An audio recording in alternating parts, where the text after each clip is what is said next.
things we're willing to accommodate them on and what things we're not. যুক্তরাষ্ট্র ঐতিহাসিকভাবে এমন একটি শক্তি যে প্রতিপক্ষকে চাপের মুখে ফেলে আলোচনায় বসায়। কিন্তু ইরানের সাথে 40 দিনের যুদ্ধের পর দৃশ্যপট যেন উল্টো। পাকিস্তানের রাজধানী ইসলামাবাদে ইরানের সাথে সরাসরি আলোচনায় বসার প্রয়োজন পড়েছে যুক্তরাষ্ট্রের। এটা স্পষ্ট ইঙ্গিত করে ইরানের সাথে যুদ্ধে কাঙ্ক্ষিত ফল অর্জন করতে পারেনি যুক্তরাষ্ট্র। ইসলামাবাদ আলোচনার একটি গুরুত্বপূর্ণ দিক হল যুক্তরাষ্ট্র আলোচনার কোনো চূড়ান্ত সফলতার ঘোষণা দেয়নি, বরং কূটনৈতিক পথ খোলা এই ধরনের ভাষা ব্যবহার করেছে, যা সাধারণত অনিশ্চয়তা এবং সীমাবদ্ধ অর্জনের প্রতিফলন। তবে ইরানের বার্তায় স্পষ্ট আত্মবিশ্বাস লক্ষ্য করা যায়। তেহরানের দাবি যুক্তরাষ্ট্র যা যুদ্ধক্ষেত্রে অর্জন করতে পারেনি এখন তা আলোচনার মাধ্যমে পেতে চাইছে। এই বক্তব্য কেবল কূটনৈতিক ভাষণ নয়, বরং এর মাধ্যমে বৈশ্বিক শ্রোতাদের কাছে যুক্তরাষ্ট্রের পরাজয়ের বার্তা পৌঁছে দেওয়া।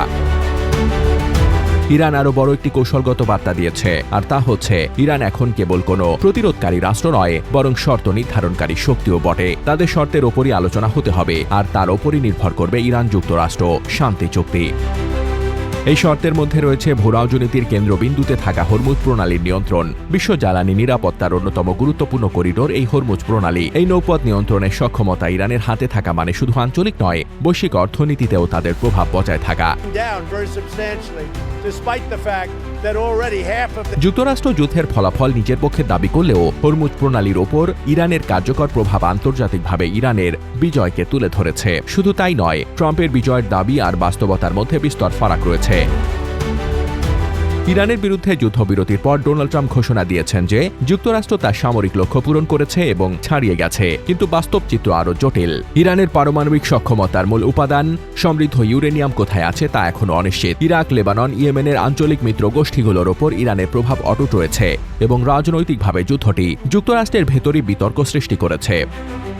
এই বাস্তবতা দেখায় যুক্তরাষ্ট্রের ঘোষিত বিজয় এবং বাস্তব অর্জনের মধ্যে একটি স্পষ্ট ফাঁক রয়েছে। তাই ইরানের বিরুদ্ধে যুক্তরাষ্ট্রের 2 সপ্তাহের যুদ্ধবিরতি আন্তর্জাতিকভাবে আশাবাদ তৈরি করলেও এটি স্থায়ী শান্তির নিশ্চয়তা নয়, বরং এটি একটি কৌশলগত বিরতি যেখানে যুক্তরাষ্ট্র নিজেদের অবস্থান পুনর্মূল্যায়ন করছে। ইসলামাবাদ আলোচনায় আন্তর্জাতিক নিষেধাজ্ঞা প্রত্যাহার, ক্ষতিপূরণ দাবি, উপসাগরীয় অঞ্চলে মার্কিন সামরিক উপস্থিতি হ্রাস, ইরানের ইত্যাদি শর্ত যুক্তরাষ্ট্রের জন্য একটি কঠিন কূটনৈতিক সমীকরণ তৈরি করেছে। ইরান যুক্তরাষ্ট্র সংঘাতে সবচেয়ে বড় প্রভাব সম্ভবত সামরিক নয়, বরং বৈশ্বিক প্রভাব। এ যুদ্ধের মধ্য দিয়ে যুক্তরাষ্ট্রের ইমেজ বনাম বাস্তব শক্তির পার্থক্য বিশ্ববাসীর সামনে স্পষ্ট হয়ে গেছে। দীর্ঘদিন ধরে যুক্তরাষ্ট্রের যে অপ্রতিদ্বন্দ্বী সামরিক শক্তি ইমেজ ছিল তা প্রশ্নবিদ্ধ হয়েছে। অন্যদিকে ইরান দেখাতে পেরেছে প্রতিবন্ধকতা সত্ত্বেও তারা টিকে থাকতে এবং প্রতিপক্ষকে চাপে ফেলতে সক্ষম।